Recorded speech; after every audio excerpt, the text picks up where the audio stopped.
Yesterday, the Commission for the Promotion and Protection of the Rights of Cultural, Religious and Linguistic Communities, or the CRL Rights Commission, presented its resolutions on religious and cultural matters in the country at the conclusion of its two-day conference, which started on Monday. Now, this report, which focused on the 4 years in the religious and cultural sphere, included findings on investigations on various matters that the Commission has been working on. We have the chairperson of the CRL Commission in studio, Thoko Mkhwanazi-Xaluva, and she joins us now. A very good morning to you, Ma'am. Thank you so much for joining us and welcome. Morning to you. Thanks for having us. Well, it's an absolute pleasure. Give us the summary of the report. How many cases did you work on and what were the findings of each case? Well, we did an investigative study to look at what is happening in the country around the religious sector. So we had, big organizations like your big churches, your standalone churches. A scientific random sampling was done. And we came up with an answer of there needs to be a peer review mechanism. Just like, doctors would have their health professional councils, lawyers would have their law society. Everybody reports somewhere and your peers hold you accountable. And we realized that in this sector, no one holds anybody accountable. They are all, reporting to themselves, accountable to themselves. Mm-hmm. And a lot of them told us, no, they don't want to be accountable to anyone. They account to God in heaven, and they're above everybody else. Yeah. But we did come up with a recommendation, a strong recommendation, that there must be a peer review mechanism. Yeah. And that peer review mechanism is not unconstitutional because it applies to engineers, to any profession. This is the only profession. Give us time frames when that will be in effect, the peer review mechanism. We did make recommendations to Parliament. Parliament is supposed to act on those and pass legislation, because without a legal framework, you can't hold anybody accountable. You need a legal framework that will say, if you do this, this is what will happen to you. Your peers can sit round the table and say, you've gone too far this time. You can't be one of us. Go find another career somewhere. So in the interim, South Africans will continue to be taken for a ride and being disrespected and have their rights violated? In the interim, there isn't much you can do. You see, you can try your luck with whether he's defrauded anybody. But we all know he is lying about it. It's all an act. If the relevant pastor can get away with it. Because a lot of people say it's freedom of religion. If he's doing something wrong, go lay a charge at the police station. It doesn't work like that. Yeah. You need a person to be held accountable by their peers.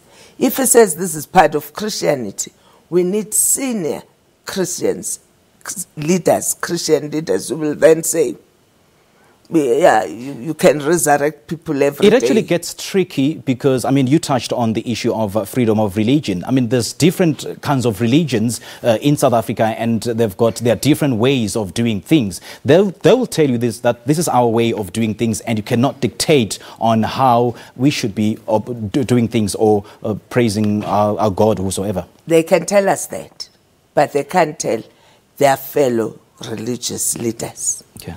You see, if you say you are a Christian, there's a doctrine you must operate under.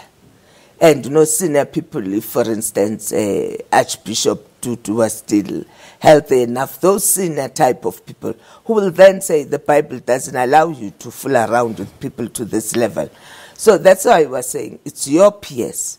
Just like with doctors, it's fellow doctors, just like everybody else, who will then say what we are doing is out of order. Yeah. There's a big story doing the rounds is that of the supposed resurrection of a man who was supposedly dead at the Alleluia Ministries in Johannesburg. But interestingly, you said that there's nothing you can do about it. That's very strange because, there are immediate legal transgressions that you can work around. For instance, 3 of the funeral parlors said that they distanced themselves from this particular incident. So have you approached these funeral parlors to get more details so you can use them as a starting point? You see, the first thing we do when such things happen is to set up what the CRL Act says. Section 7, we've got Section 7 of the Act.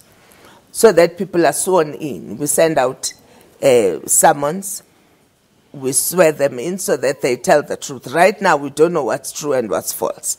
But if we do that, then people are forced to tell us the truth. what actually happened there, who did what. You see, we can't work like journalists. We need to be within a legal framework. So we're working on summoning all of them, including the man who was dead, including which doctor declared him dead. They need to tell us which doctor and where's the death certificate and all sorts of other things that legally we want from them. So we are doing that because we need to get to the bottom of this. We can't allow Christianity to be abused to this level. But maybe, you know, when we get to it, maybe there's a grain of truth in it. So we can't prejudge a matter. We need to go through the legal framework of the Act that allows us to investigate such things. After your findings, then, what will you do since there's no regulations in place? Exactly. That's why we're saying Parliament needs to do what Parliament is set up to do, pass legislation. We can't humour religious leaders. The Constitution says we must protect religious communities against even religious leaders. Now, if we're going to be asking religious leaders if you want to be held accountable, yes or no, we're not going to find solutions. They're the ones who are abusing people. And fortunately, the NCC, which we had, took a resolution that the CRL must push in whatever way possible, even if it means going to court, to force Parliament to pass legislation that's going to protect people. This circus can't go on forever. Yeah. And again, Mkhwanazi, couldn't you do anything about a video that emerged of a so-called church leader telling his congregants to brandish their underwear in the air? I mean, that is a church, and given the context that you are also the custodians of cultural and religious activities in the country. You see, we keep on saying, in that video, the angels were waving back. I assume their underwear as well. That is actually bringing Christianity into disrepute, if it's not pure blasphemy at that level. And we are saying Parliament needs to help us. They need to help the nation. Parliament needs to pass, by the time the 6th Parliament starts, we expect the 6th Parliament to prioritize this legislation. Let's stop talking to the same religious leaders. You see, right now, we're supposed to be asking Pastor Cow if he would like to be regulated. And if he says no, we're supposed to say, oh, they don't want to be regulated. The situation doesn't work that way. If you're going to pass a law against drug lords, you don't ask drug lords if you would like to be regulated. Yes. Why is it different here? Why must we be driven by what religious leaders want? Yeah. Who are, some of them, abusing people. So you don't go to the abuser and say, would you like to be regulated? And the abuser says, no, we want to look after our own selves. And you say, oh, no, leave them alone. They've got freedom of religion. This is not freedom of religion. This is abuse of people's beliefs. That's actually the big question. And I would ask you to justify the existence of the CRL. I mean, why are you still in office? Why, I mean, am I even speaking to you today when pastors are making South Africa the playing ground for their shenanigans? Doesn't the CRL have teeth? The CRL doesn't have enough teeth. We've said so in Parliament. We need teeth. We said so in 2017. We need more teeth.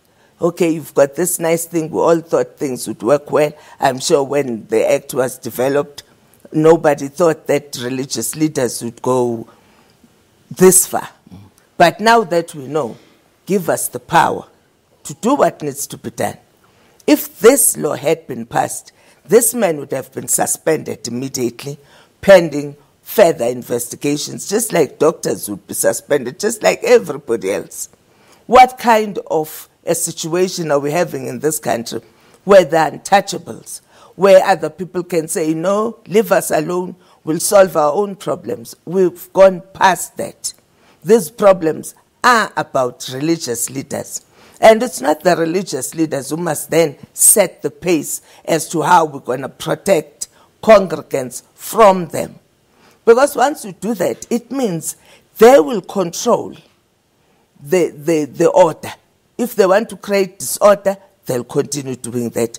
We have said they are own sinners in their own religion. If it's Islam, they will have their own. If it's Christianity, their own people, their own sinners must then say, you are out of order. Yeah. But otherwise, the circus continues until Parliament does what Parliament needs to do.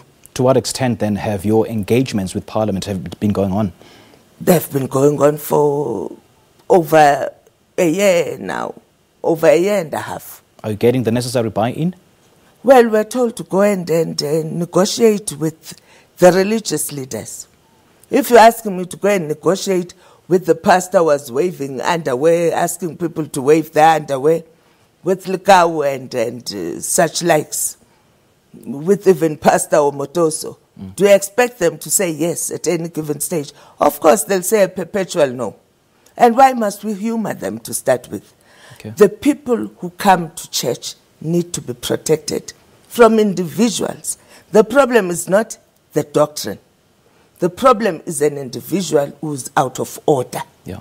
And once those individuals are being asked, would you like to be regulated or not? Of course, they'll say yes, this is a circus for them.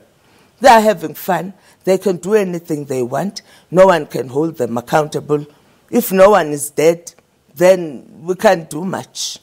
Why are we so gullible, though? What makes you think people believe in these so-called prophets and their miracles? Is it purely as a result of spiritual hunger, or simply, financial circumstances being the big contributor? You see, part of it is hunger at many levels. Spiritually, emotionally, financially, even physically. So people are hungry for hope. People are hungry for something. So they go to these churches to find solace and to find answers. And if they get abused in the process, they normally side with the pastor. That's why you need to deal with the pastor, because the problem is with the person who's in a leadership position. Okay. Now, the term of the current commissioners ends now, but new ones have been announced yet. So what will happen?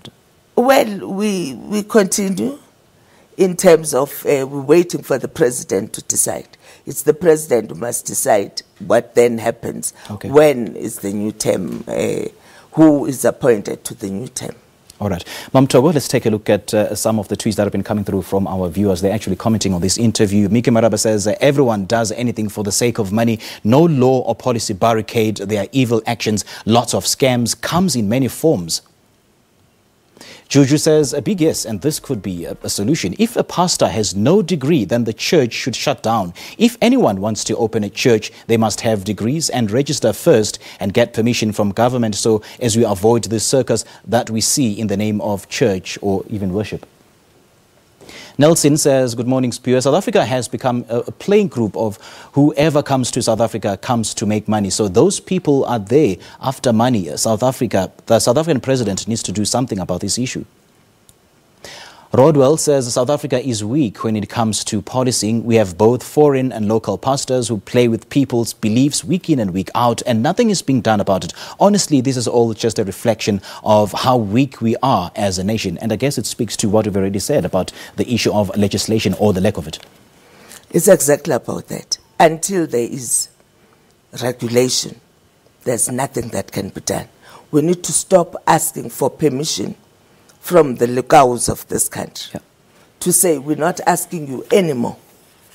We need to pass legislation. We need to protect people's rights, human dignity, and people's livelihoods, because the little that you have, you give up to your pastor, and you are remaining with nothing. You take your social grant, you hand it over, they take your money, some of them. They rape your children, some of them. They play tricks with your mind, and they're allowed to do that. So long as we're begging them for permission to regulate them, we'll get nowhere. Well, I guess a parliament should start taking you seriously, or else these shenanigans will continue. Thank you so much for chatting to us, Thoko. Thanks a lot. Well, that was the chairperson of the CRL Commission, Thoko Mkhwanazi-Xaluva, on the reported production by the Commission, or report rather, by the Commission, including its findings on the cases it worked on. We'll have news at the top of the hour.